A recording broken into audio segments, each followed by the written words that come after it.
Gift Biz Unwrapped, episode 59. We are now in a licensing agreement with Paula Deen. Hi, this is John Lee Dumas of Entrepreneur on Fire, and you're listening to Gift Biz Unwrapped, and now it's time to light it up. Welcome to Gift Biz Unwrapped, your source for industry-specific insights and advice to develop and grow your business. And now, here's your host, Sue Monheit. Hi there, it's Sue, and welcome to the Gift Biz Unwrapped podcast. Whether you own a brick and mortar shop, sell online, or are just getting started, you'll discover new insight to gain traction and to grow your business. And today, I am thrilled to introduce all of you to Sandy Sandler. Sandy is a marketing expert and a creator of the worldwide best-selling product, the Bowdabra. The Bowdabra is a crafting tool that helps people make professional hand-tied bows. Her products and supplies are designed to transform the creatively challenged into creative pros. In Sandy's own words, the best way to be successful in business is to remain persistent, be unique, explore new markets, expand your network, and perhaps most importantly, never give up. If you're willing to do what others are not, you're that much closer to achieving your goal. I love that, Sandy. Welcome to the show. Thank you, Sue. I'm so excited to be here. I'd like to start off our conversation by our listeners getting a little bit of an indirect view into what you're all about, Sandy. And I do that by having you describe your motivational candle. The light shines on you while you share your stories, your experiences, and we all cannot wait to hear more about the creation of the Bowdabra. So are you ready to light it up? Absolutely. Wonderful. Okay, this motivational candle of yours, what color is it and what would be the quote on that candle? Well, it's actually marbled. It's blue and white. And the reason that I say blue and white is because to me, blue is limitless. It's the ocean and the sky, and it just has no boundaries. And white is pure and honest, and it's important to always have integrity in everything that we do. So I love the combination of both. And my quote is from Napoleon Hill, which is, "Our only limitations are those we set up in our own minds." And I can probably guess why you love that quote. My guess is that you don't have many limitations. Legal ones. Exactly. Definitely need that caveat. And do you think and refer back to that quote often, being an entrepreneur? Yes, definitely. Especially when you have a bad day, because we all have them. We kind of have to sit back and go, okay, but it's going to get better. And you sort of pick yourself up and just keep going forward. Do you ever have those days where, I know I do, it's like I'll be at night after a rough day and it's like, why did I ever get started doing this? And then you go to sleep and then in the morning you get up and you're all excited and just ready to go again. That's why mornings are great. You kind of sleep on it, you wake up and it's, wow. Why was I even upset about that? You're right. And I think we all need the encouragement and mostly the knowledge that all of us go through that from time to time. So when you're in that zone, just know that's part of the gig we all signed up for, right? Yeah, absolutely. A friend of mine said something years ago to me. He said, if you take all of your problems and you throw them in a hat with everybody else's, you're going to reach right in and take your own out again. Yeah, I agree. I think you're right. All right. I am not going to leave people in suspense any longer. I am so excited to hear the whole story about Bowdabra. Any of you who don't know what it is, if you're near a computer or later, you've got to jump over onto the website and see what this product is all about. It is phenomenal, and anyone who's already in the gift basket business or gifting, making bows of any sort is probably well aware of the product already. Let's talk, Sandy. I mean, it never used to exist, and now it does. Take us back to the beginning, and let's talk through what happened. Well, pretty much. I had a corporate gift business, and I was successful, and I couldn't make bows. And I had this wonderful gay couple, and they were amazing and really creative, and they would make all my bows for me. And I also lectured at the gift shows and talked to people about how to grow their gift business into a corporate gift business. And one of the things I noticed was all of the how to make a bow seminars were always standing room only, and nobody could make a bow when they walked out. So I started buying all the tools to make a bow, and none of them worked. And I don't know if you knew All Sorts Packaging, Penny or Sure, Rosemary. yeah, uh-huh. And I spoke with them, and we said, well, gosh, what if we made a bow maker that actually worked? And so I went and hired a design engineer, and I showed him how to make a bow, and we got videos, and basically we put together the Bowdabra. And it was amazing because I worked with some incredibly creative people. And over the years, they've shown me ways to use Bowdabra that I never even would have dreamed of. But that was how it started. So wait, let's get back to this design engineer. How did you know that that was what you should do? So didn't all of a sudden imagine this product. You had observed and recognized the need. Exactly. I didn't even know there was such a thing as a design engineer. How did you get to that point? And then how did you research and find somebody? I did a lot of research. I spoke to people. I went to companies. Basically, it was through word of mouth. I went to a lot of different people. I went through the Thomas Register because back then you didn't really have the internet like you do today. Right. Now you can kind of Google it. But at the time, I just had to do a lot of research. And I found someone and spoke to him. And a lot of it was just luck. Let's frame it in time. How long has the Bowdabra been available? This was back in I started working on it. It was probably back in 98. All right. So, going on 20 years almost. Almost, yeah.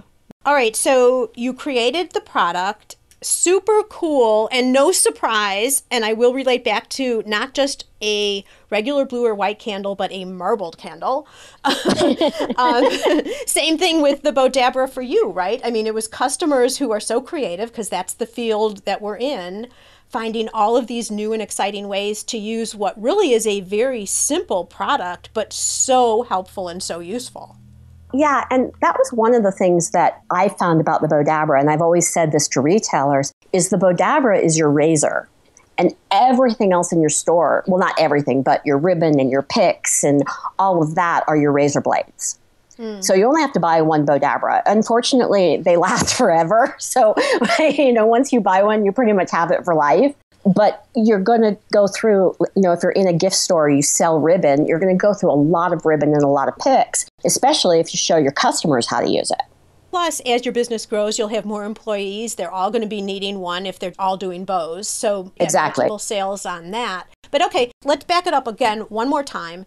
You've made the product. Now, how did you go about showing it to the world? There were a couple of ways. One is what I found is like the obvious customer is a person that's using ribbon. So what I did is I went to ribbon companies and I partnered with ribbon companies at trade shows because I said to them, if I'm in your booth, I'm going to attract attention to your booth and just let me use your ribbon because if I'm using your ribbon, I'm going to sell your ribbon. And then that's going to show my Bowdabra. So I'm basically working for you for free in your booth, but you're giving me space. And so that was how I started to introduce it because, I didn't have the money to go to all of the gift shows. Right. So you would go into the booth kind of as an employee of their company showing your product. And then did you give them like a spin-off of the sales from the show or something to reimburse them? Well, I would sell their ribbon. Right. Okay. Because by using their ribbon in the Bowdabra, and one of the things that I would ask them is I would say, okay, what ribbon do you want me to sell? And I would use that ribbon in my demos because I know that you know this from your years in business, is if you're using a product, then the people see you use it, that's going to be what they bought. Sure. And I would mix and match ribbons. I learned in Europe how to mix and match different patterns of ribbon that I would have never thought to do before. Interesting. Gift Biz listeners, I want to point something out here. A couple of episodes ago on Gift Biz Unwrapped, we talked about power partners. That was with Julie Usom's show. It's actually titled Power Clusters. That is exactly what Sandy did here because she partnered with ribbon companies. So it's a similar audience, right? And so she partnered with them, put herself in their space at shows. They weren't competitors. They were complementary. So they were power partners. And that's how she got the Bowdabra name out to the world. Exactly. That was how I started. Okay. And so then from there...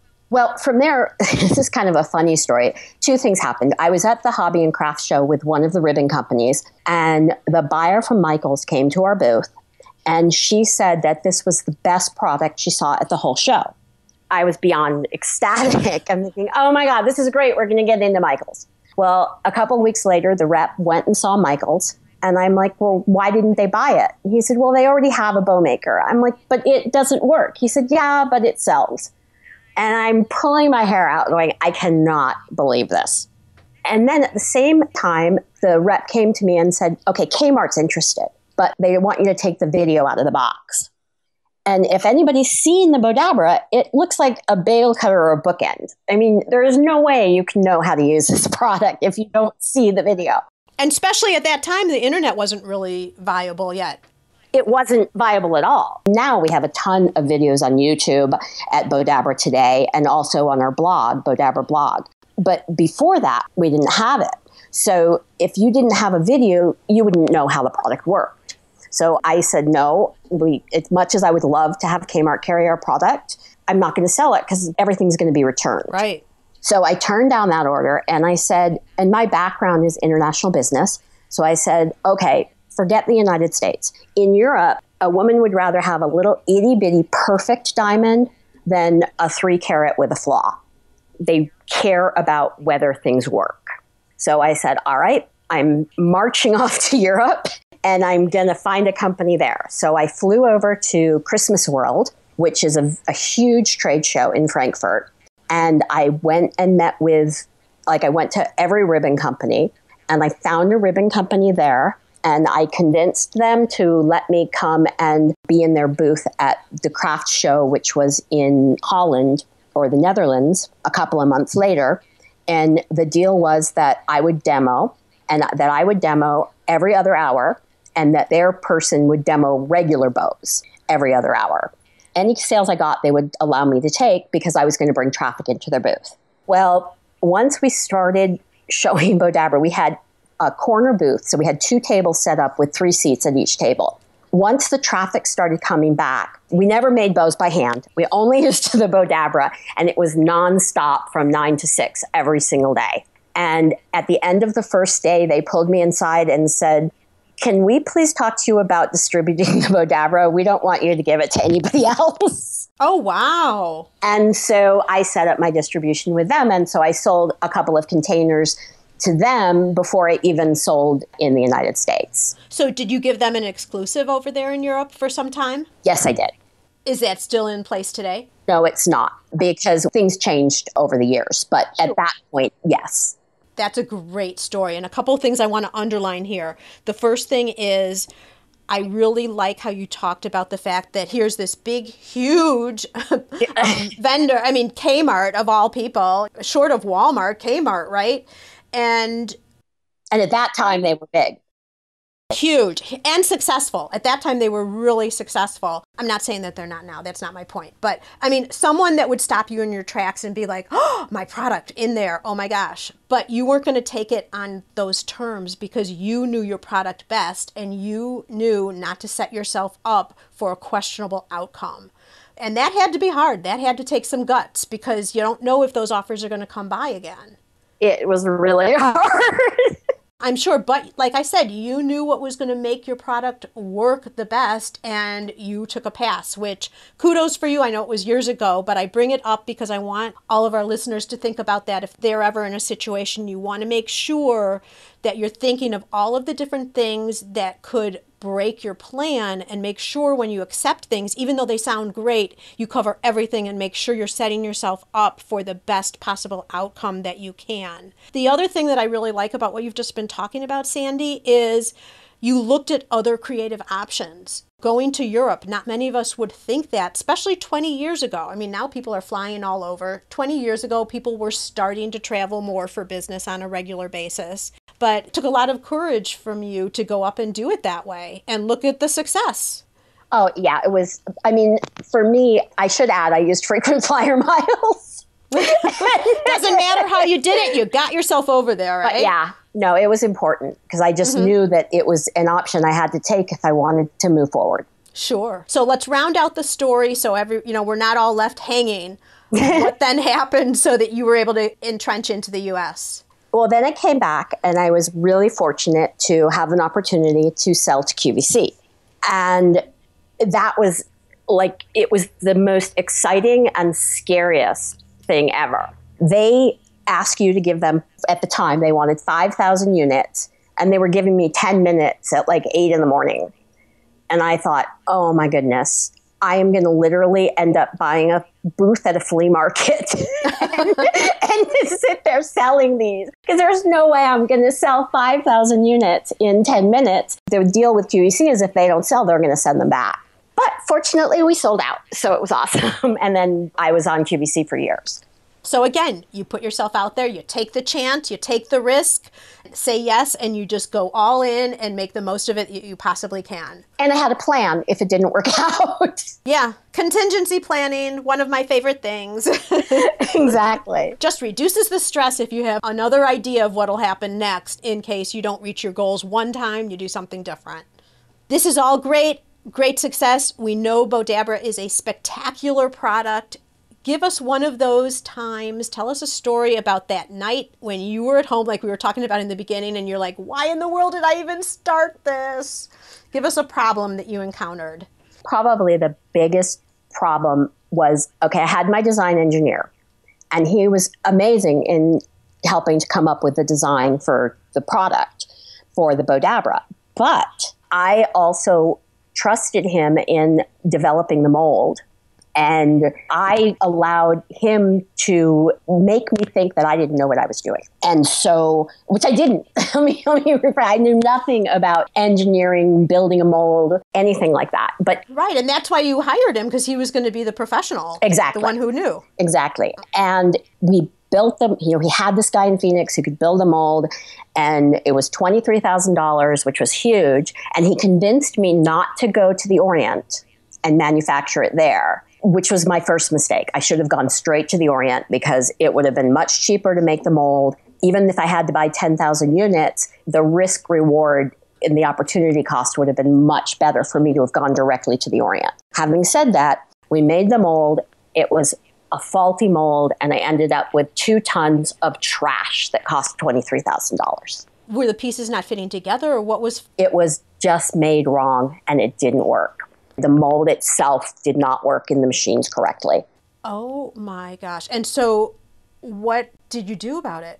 I made some calls. I found a manufacturer in Taiwan that I could work with, and I built a mold in Taiwan and ordered my 11,000 units that I had to order, and it actually ended up costing me more, but in the long run, less. Right, because then you were able to sell the product that was made off Exactly. of it. And then you had the mold for the future and a good connection and all of that. I did. But one lesson that I will tell people is once you work with a company in China and then you want to change manufacturers, whether it's Taiwan, whether it's China, you might as well just count your mold as gone.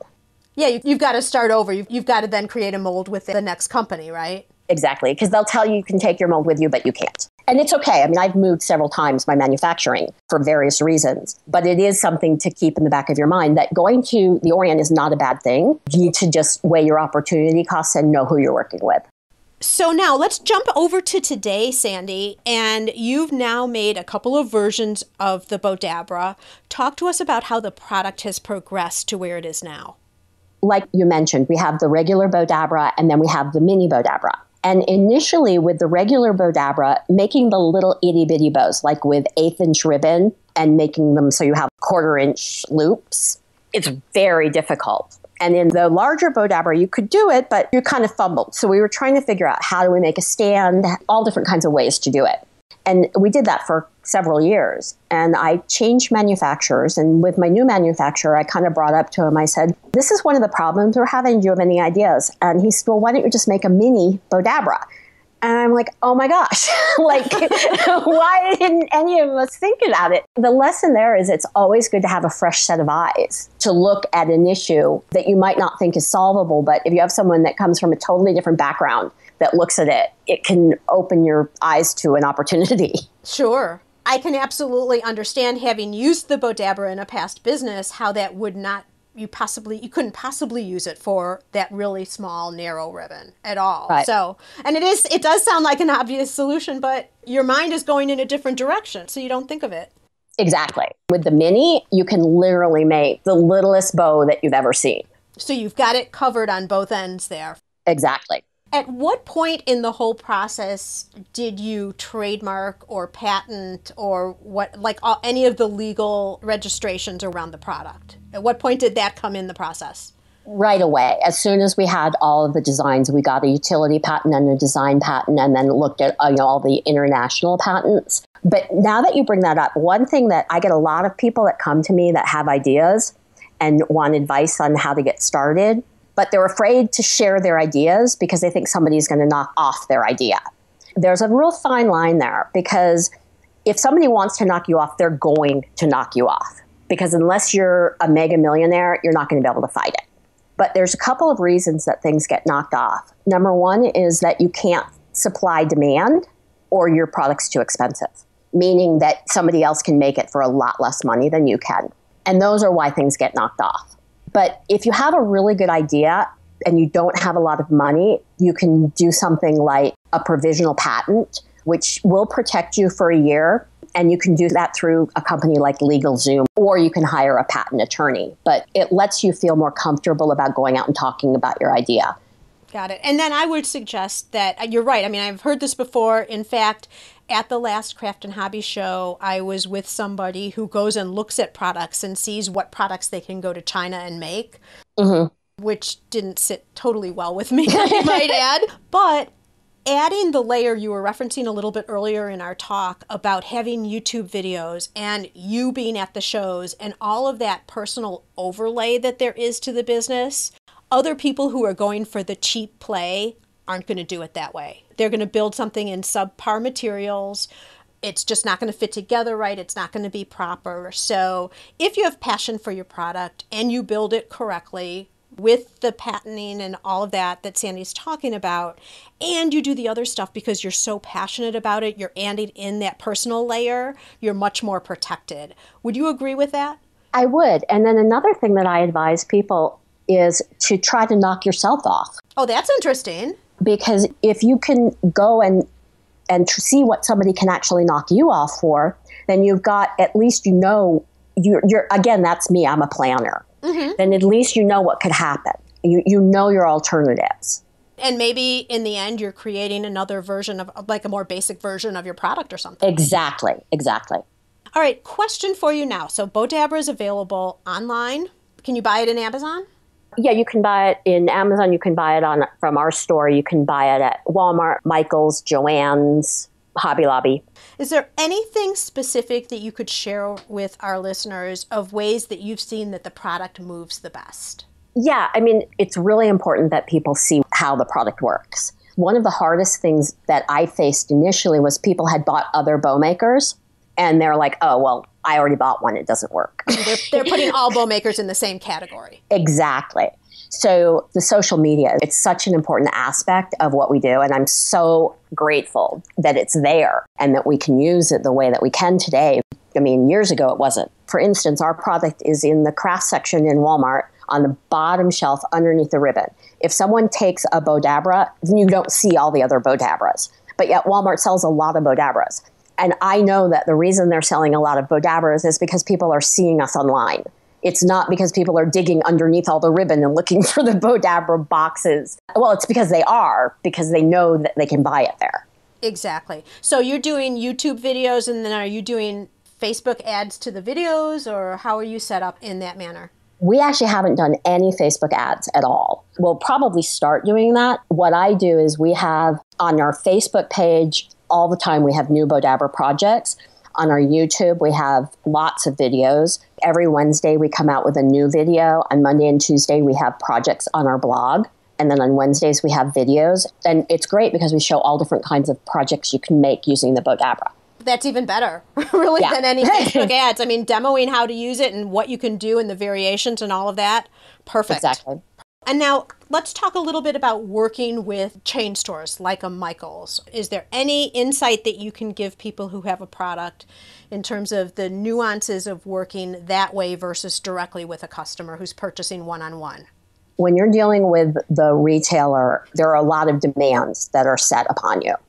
You have to deal with if there are returns, you have to deal with buybacks, you have to deal with advertising. If you want demos, you have to pay for those. I have a distributor in the United States that I work with. It's phenomenal because I let them handle the chains because I'm just one person. And I've learned in my years of business that outsourcing is amazing. So you're outsourcing different portions of the business. You're still keeping control over everything, but you're outsourcing the functionality, meaning the distributors can then deal with all of the chains. Well, exactly. I mean, my distributor, Doris, who is one of the largest craft distributors, and they were just purchased by Michaels. They have 55,000 or more products. So they're selling to Walmart, Hobby Lobby. They're selling to everybody. So they have all of everything already set up. Right. So I don't have to deal with all of the changes in all the stores, and because it's a nightmare. I did it, and I didn't like doing it. So, I know what I'm good at, and that's not it. Mm-hmm. And I have a very good relationship with them. They're an amazing company, and they basically import my product, and then they sell it to the stores, and they sell exclusively in the United States. Except, actually, this is a really exciting thing I'm going to announce for the first time here. Ooh, drum roll. Well, I know. We are now in a licensing agreement with Paula Deen. No way. Yes. And we're going to be introducing our Paula Deen line of products fourth quarter. Wait a minute. So you're going to be ribboning lasagna noodles. Well, Paula Deen, what people don't know is she's an amazing crafter. When I was at her house a couple months ago, I walked in and there was this bust that had shells all over. It was like shell art. And I thought, oh my God, that's like a $10,000 piece of art that she bought somewhere. She made it. No way. Yes. I mean, she is an amazingly creative woman. Incredible. And the nicest person you'll ever meet. Wow. All right. You got Gift Biz listeners. We are lucky. We are in the know. Yeah. That is so exciting. So we're going to all keep our eyes peeled to see what happens with this. And you guys met Sandy here. I'm just telling you that. Super cool. Well, congratulations on that. And many, many wishes for success with that project. That's Thank super. You. No, I'm really excited about it. As well, you should be. Let's roll over now into our reflection section. This is a look at you, and we talk a little bit about how you are working and get a feel for what's made you successful as you've gone on. We've talked a lot about some of the challenges and how you've overcome things, but what trait would you say you draw on most that's helped you to be as successful as you are? Persistence. I don't give up. If the mold isn't made properly here, you're just going to find it somewhere else. So exactly. There. And if they don't want videos in the boxes, you'll just talk with someone else again. Exactly. And research. I mean, I go with my gut, and then I do a lot of research to back it up. Oh, there you go. That makes sense. So you're knowing that you're going to drive forward and find a solution, and then you have a gut feel for what it is, but then you also confirm that, yes, this makes sense. This is where I'm going next. Exactly. All right. And what tool do you use regularly to help you keep productive or to create some type of balance in your life? Balance? What's that? Yeah, I know. we can all wish, right? No, actually, it's my walks. I love walking, and that's my escape time. I listen to podcasts or I listen to Audible books. You can never stop learning. That's probably my biggest thing. It's education. And we're so fortunate now because there's a million different podcasts out there. I mean, there's so much free information that you can get. You sound very much like me, that there's so much information you want to just soak all of it up and always be listening and always learning and all of that. And I will caution everybody, there's a point where, because some people can get into this fear of missing out, the whole FOMO thing, and you capture so much information that you never take action. You have to create a real balance between how much you're listening and learning versus doing in your business too. Well, yes, I couldn't agree with you more. I sometimes find myself, I won't say I find myself challenged with that. What I do find myself challenged with is going to sleep and turning it off because I keep wanting to hear more and more. I agree. No, yes. Yeah, you can just keep going on extra long walks, right? Yeah, Vivi loves it when I'm listening to a really good book or something because our walks are longer. There you go. There you go. And share with everyone who Vivi is. Oh, Vivi is my Siberian Husky, and she's amazing. She's actually a service dog. I have her for a medical service dog, so she's incredible. And she's beautiful. I'm looking at her right now in the Skype picture as we're recording. Oh. As are you, Sandy. You both, I should say. But we don't have to Photoshop Vivi. Very funny. I'm sure there wasn't much Photoshopping there either. But we shall move on. What book have you read lately that you think our listeners could find value in? Read or listened to? I listened to it on Audible. All right, then. And it's funny because I'm shocked that I never read it before, is Napoleon Hill's Think and Grow Rich. It is the most amazing book. It's like the grandfather of all motivational and success books. I wish someone had given it to me when I was a kid. Did you just happen upon it recently? Yes. I mean, I'd heard about it for years, but I just never read it. And I was like going through my little Audible thing and I'm like, maybe I'll listen to this. Sometimes we forget that some of the older books are so grounded and they're still available and popular because they're so good. I really believe that this is the basis of every motivational speaker and every success book that you buy today. So Gift Biz listeners, just as you're listening to the podcast today, you can also grab Think and Grow Rich right from Audible. And guess what? I've teamed up with Audible. If you haven't already, you can get a free book right from there on me. All you need to do is go to giftbizbook.com and make a selection. Okay, Sandy, I'm now going to invite you to Dare to Dream. I'd like to present you with a virtual gift. It's a magical box containing unlimited possibilities for your future. So this is your dream or your goal of almost unreachable heights that you would wish to obtain. Please accept this gift and open it in our presence. What is inside your box? Wow. Okay. One of the reasons that I started Bowdabra was because I always felt very creatively challenged and kind of craft phobic, if I may.